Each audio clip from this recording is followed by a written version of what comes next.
love being correct. When it came to tests, something I was good at, I was happy when I was able to get all the answers right. It wasn't until high school that I learned not to be so persistent of getting everything correctly.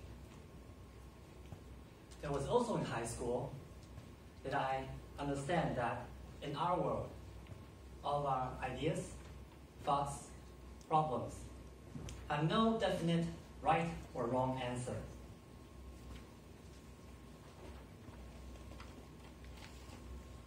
There are only different opinions and different standpoints. From there on out, I've learned to accept the possibility of myself being persuaded into believing something that could be the complete opposite of what I used to believe in. Such a thing happened last week. It was a chilly Thursday afternoon, and I just finished a busy physics experiment class.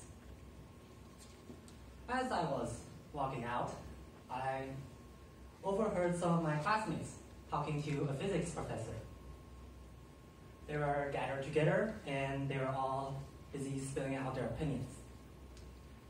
Curious, I stepped over to see what they were talking about. After listening for a moment, I found out that they were talking about LGBT rights, something we are all very familiar with, and something that brings about controversy and creates conflict between the proposition and opposition. After a short notice, however, I realized that their discussion was getting nowhere.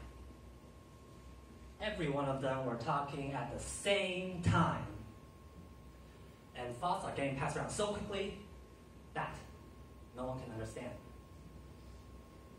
So, as an educated, strong, confident, good-looking NCKU student, I decided to step in and stop this nonsense from continuing.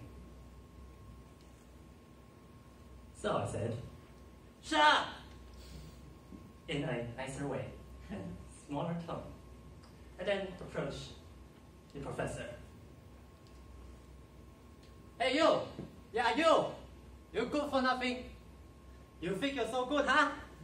It's what I would like to say, frankly, but as an educated, strong, confident, good-looking NCKU student, I decided to ask him politely to share his thoughts from his point of view so we can have a gentleman's discussion.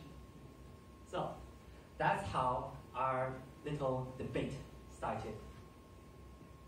I, like most of our generation, believe that only by including gay marriage into civil law are gays and lesbians truly respected by the law. Whatever form of marriage one chooses is an act of freedom.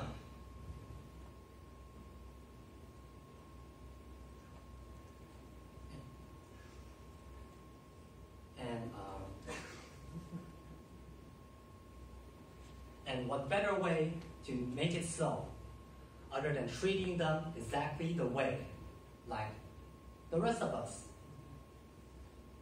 I'll take your silence as a confirmation. No, there isn't a better way. And that is where every single one of us is wrong.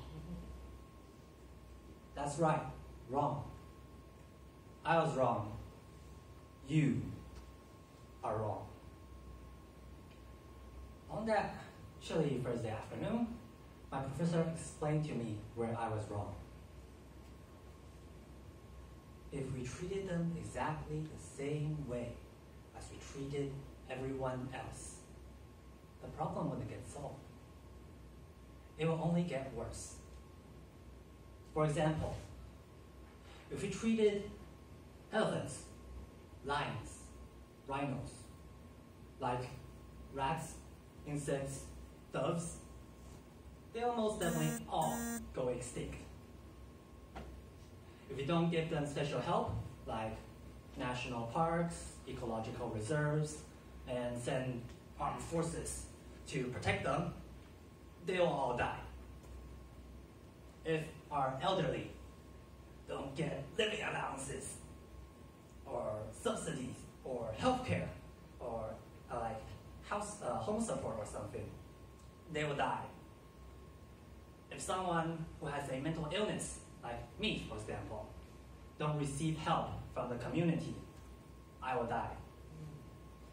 If our LGBT friends are treated exactly the same way as everyone else, and they don't get special treatment, they would die. This is when I understood that when someone or something is in need of help, what we need to do is not treat them like all the rest, but realize that their sign of weakness is something we need to react differently towards. Thank you for listening.